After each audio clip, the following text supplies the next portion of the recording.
Hey, by the way, folks, and welcome to a rather different sort of video, because as you can see, I've got the bonnet up, I'm changing the belts over on Annie, so you'd think this would be a normal tinkering video. However, it's actually going to be a bit of an update because I don't see this job being particularly challenging, really.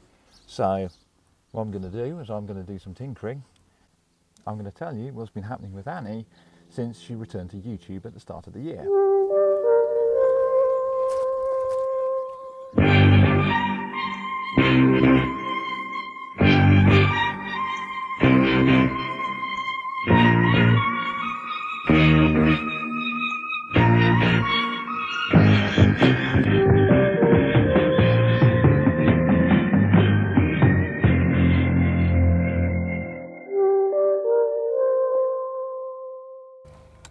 So Annie returned to YouTube back in January this year, I need a spanner, following 2 years of having an engine rebuild done. Need a bigger spanner.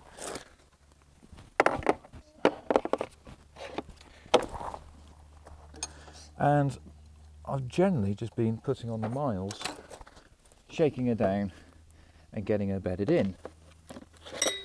However, I had basically found out that when you send a car for a full engine rebuild, you don't necessarily get a perfect car back. So this car went off to an engine builder's to have a full rebuild done, where I had a new block put in and it was all reconditioned.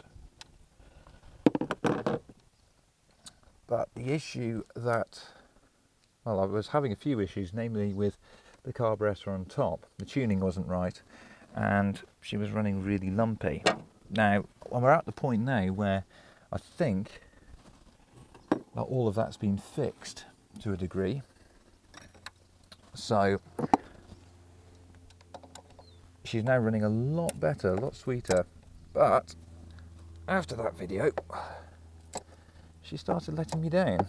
So the first thing that happened was the coil went. I was on my way to work when the car conked out on a roundabout on the A5, and that was deeply annoying because I work for a motor factors in Telford, and I've been trying to keep as good an attendance as I possibly can. So the coil failed, and that was because I found out that the people who put my engine back together basically just used any old coil they had kicking around. But because this car has brakeless ignition on, you can't really do that. You've got to put on a suitable coil to deal with the brakeless. It has to be exact to the car. So it was due to burn out at some point, but eventually I got the car, there we go, but I got the car recovered to the garage just across from my work, and while I was waiting for a new coil to turn up, it eventually did. And it didn't cost me an awful lot of money, and then the car was running again.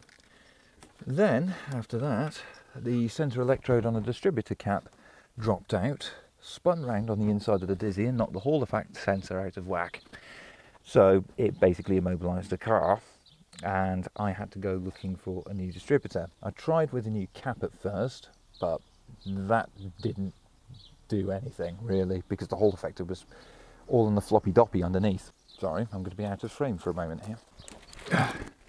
So then I had to source a new distributor, and I found one on eBay, not a lot of money, for 40 quid, which I thought was a bit of a steal. And then I was kind of back to square one again. I had a working car again. I also changed the leads at that point as well. Then eventually it was time to do the oil change on her to get rid of all the bedding in oil.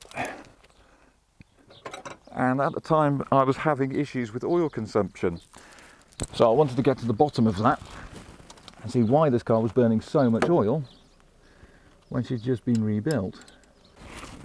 There we go. Sorry, I'm currently wrestling with a drive belt under here. Oh, come on. There we go. Belt numero uno out. And I was a bit startled by what I found, because my freshly rebuilt engine still had the oil filter that I put on back in 2018. In fact, there's even, if you go back to the early days of Annie the Alpine, you'll even see that there was a video of, well, there was a clip of me changing the oil on this car. And that was the filter I put in. So the fact that I hadn't changed it raised alarm bells, but not quite as much as I found out the state of the oil filter. It was holed. And then, when I realised this, I had a little look around underneath and found that they hadn't put any washers on any of the engine mountings. So they basically just left it to the point where the vibration of the engine would just destroy the bolts that are holding the engine to the mounts, and thus the mounts to the car. Oh, this is not a very well thought out guard here. So it basically came to that point where I realised that not all the care has been taken in my engine rebuild, and it went to some way to explain why I was having so many reliability issues with this car. Because in theory, if you have an engine fully rebuilt, you shouldn't really have those issues. As I said, I feel like I was a bit naive to assume that everything would be all hunky-dory and tickety-boo, but at the same time though, like checking out the condition of the distributor and changing the oil filter, kind of basic things. The actual engine work itself is good. The car runs really well when she's in the mood. But that was it really, just sorting out those little teething troubles. And eventually got to the point where this car was becoming more reliable.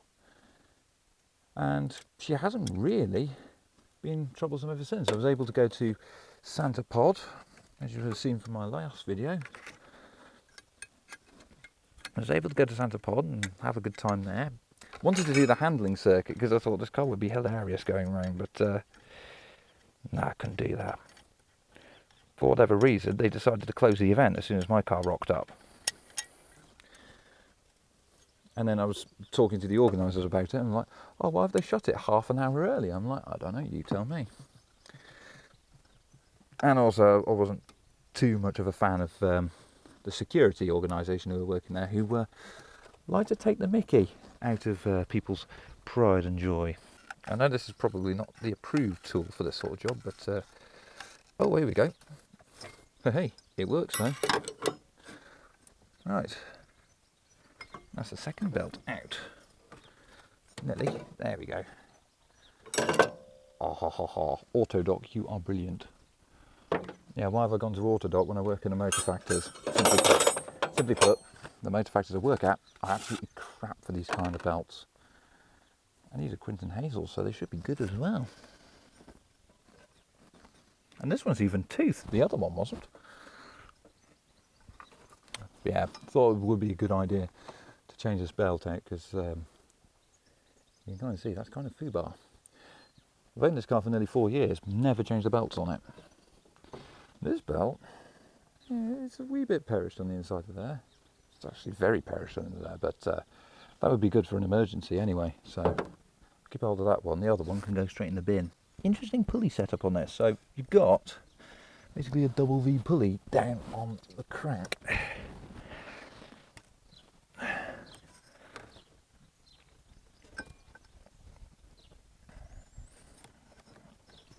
It seems to fit in the channels okay. There we go. Now I can go in. Oh. Other little jobs I've done, I've finally changed the brake pads over. Hey. for those new old stock ones from the 90s or wherever, the asbestos-free ones. Because I can't remember if I said, but I bought some Lockheed pads because this car has a Lockheed braking system, and I thought, oh great, I've got original brake pads for my car. And then it had a big friendly letters, warning contains asbestos. So I decided, yeah, probably best not fit those. How are you supposed to tension that up? I think I'm going to need the pry bar, and I'm just going to start prying at things. Gonna get a pry bar, pry bar, pry bar. Wow! I love this car, but some areas of this car's design really leave a lot to be desired. And I'm also seeing there is so much goo around the alternator. Yeah, this is something I'm kind of chasing up at the moment. This car seems to still have a bit of an oil consumption issue, but I don't quite know where it's coming from. It's almost looking like it's coming from the sump gasket, which is annoying because the sump gasket on this is basically the whole lower half of the engine. That's annoying. How am I going to get this to lever up? This is something else where the design of this car leaves a lot to be desired by the fact that the engine is so canted back. It's actually really difficult to do little jobs like this. But I can't. I mean, that belt is nowhere near under tension. I'm going to have to go underneath. Try and lift it up, and then... Oh, that's going to be a pain. It's where I wish that this car was about as easy to change a belt as the Jag is, because the Jag has a lovely little threaded stud, which you just wind up, and then it torsions it all. Oh, I don't really want to have to do this. Or am I just being thick? This is where a 5-minute job turns into a half-hour ordeal. That's actually a really crap piece of design, that is. Because how on earth are you supposed to tension that? I mean, you can just hear that's rubbing on the cover around the distributor. It's weird how it's all very open that end, yet everything's on this end. Like, you'd have thought, just move the distributor over there or something, but no. It's got to be difficult.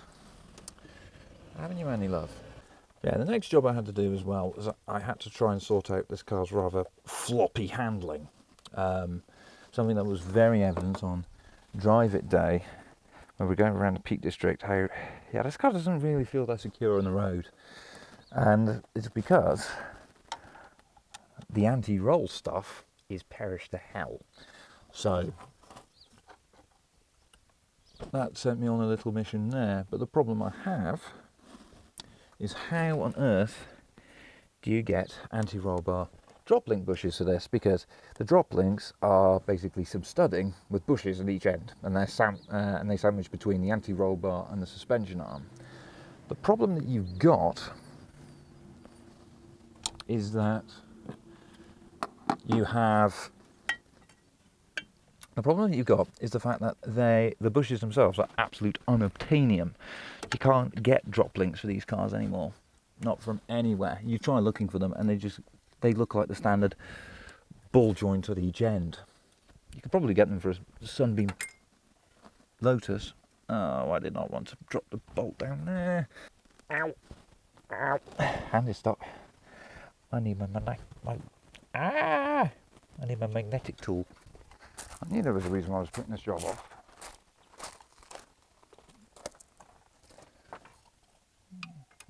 Hey, God, I love magnets on a stick.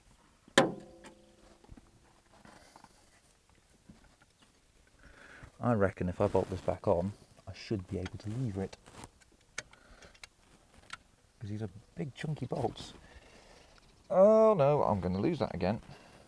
Trying to fix the anti-roll bar bushes on this was an interesting one. I basically the only option I had was to try and find a vehicle that has a very similar setup. And I found it in a Ford Ranger. Specifically, 1999 Ford Ranger. So I put in the details on my Works parts finding software, and I found that we had a couple of drop links in stock. So I bought them, and they cost about £5 each. I then took them home, separated the links out, so I basically took the bushes off, reused my existing studding, because that was all in good nick, and put it all back together. And that was a really simple job. I was actually really impressed with how that job went. It's really nice to get a simple job every now and again, especially in a car where it just seems, where this car seems to love just being difficult, like about now. So yeah, that went together really well, and I think I've cured this car's body roll issue, or at least halfway there. I need to find D-bushes for this next, because the old ones are a bit loosey-goosey. But yeah, the car now drives with less body roll. So when you watch that old road test on Thames TV with the Chrysler Alpine, where the chap says it handles with a near absence of roll, at least you can, at least with this, you can kind of go, yeah, he kind of has a point there. Don't really feel the roll in this anymore. It's only on the roundabouts you do, but it's not as pronounced as it was before. And I also thought I'd try and sort out a refinement issue I've been having with this car. Because inside, under the gear lever, well, you've got the gear shift gaiter. Underneath that is a rubber gaiter, a big rubber boot. And it doesn't really fit. That's something I found anyway. So I thought, well, I've got a lot of noise coming into the cabin, and that looks to be the culprit. What do? Simple, use a CV boot. Found a universal CV boot that I reckon would do the job from work. Didn't have to trim it or anything, didn't have to use any clips, it fitted on perfectly. And now the benefit is that it won't lift the faux leather gaiter up, because that was an issue I was having before. It was lifting up that gaiter, then making it all scraggly and nasty. But also, ultimately, because that rubber boot now stays where it's supposed to, it doesn't let in anywhere near as much noise into the cabin. So I consider that an absolute victory. Look how much cable they provide you with. It's supposed to go into a clip in there, but that clip has long since gone. But look at that. There's a whole U-turn around the power steering pump. Oh, I don't want to have to pry on my bodywork. It's the only bit of this car that isn't poo. He says. Yeah, I found a quite nice rusty bit on the driver's side of this. How the hell are you supposed to tension this belt? I may as well just call this video "How the hell do you tension this belt?" because that seems to be the one thing I keep saying. That's not going to work. Bugger. At least I could throw that one on. Yeah, long and short is that I've taken this car to a lot more events now, and this month I'll be doing quite a lot of driving in her. Jeez. At the start of the month I went down to see a friend in Milton Keynes, and she performed faultlessly. Then afterwards went up to a club social in Coventry, where again she performed faultlessly. It was only on the journey home she started to stumble a little bit. The engine running was very erratic, like not at all what it should be. And it's because this car still has an issue where every now and again a bit of silt gets into the carburettor and causes her to go blah, blah, blah, blah, blah, blah. But I wasn't left stranded. The car continued to run. Yeah, what I had to do was when I pulled over, I was able to pull over somewhere. I didn't have any tools with me, unfortunately. So the only thing I could do, or I could think to do, was that when this blocked up on me one time before, I went to a friend's garage to have it unblocked, and he basically put an air line in through where the emulsion tubes are, albeit this was before he took the tubes out and the jets out and then just blew them out of the car. But I thought, well, maybe if I blow on the carburettor, it will jettison all the blockage out into the venturi of the car. Sure enough, it did. Right, so this is my bit of a conundrum under here. The issue I've got is that I'm trying to put my pry bar up in here, right up in here, on the barrel of the alternator, the body of the alternator. Sometimes I could tension this belt up. However, the problem is, you could probably see from the shine, everything is caked in oil. And the thing is, there is no possible way that oil could be leaking on there. So that is really deeply annoying. Right, so sit rep. I've had to take the distributor cap off. It's a good time to look inside, and yeah, it's all happy. It's all happy in there. Makes a nice change to what it was before, because there isn't a clear axis as to where I can get a pry bar onto the alternator. Am I going to have to take the distributor out to tighten up the alternator? Because someone couldn't be bothered to do their job properly at the engine builders, and now everything is caked under oil underneath. You can't get a pry bar on it. You can't get a screwdriver on it. What are you supposed to do? This is the problem I've got here. Look down there. That is the alternator there, right? That is your power steering pump. That is the distributor. All this space is free. Why there? I've got coolant pipes going over there, so I can't be too exuberant, otherwise I might puncture one of them. And because nobody wants these, you can't get the bits for them. But yeah, you can also see the issue I've got here. Nowhere near the block, that alternator, yet it's absolutely caked. Again, why? I have no idea. Right, so that's all done. I'm going to wash my hands and give her a start, make sure she's all okay, all fine and hunky-dory. Make sure the power steering works as well, given how floppy-doppy that belt is. Yeah, so that's one little bit of a job done. So I'm very happy with that. So if you guys want to see more of my content, please don't forget to like, comment, subscribe, all that jazz. And yeah, I've got a few more things in the pipeline, and hopefully I shall see you in another video, and hopefully I won't be boring you to death like I have in this one. See ya.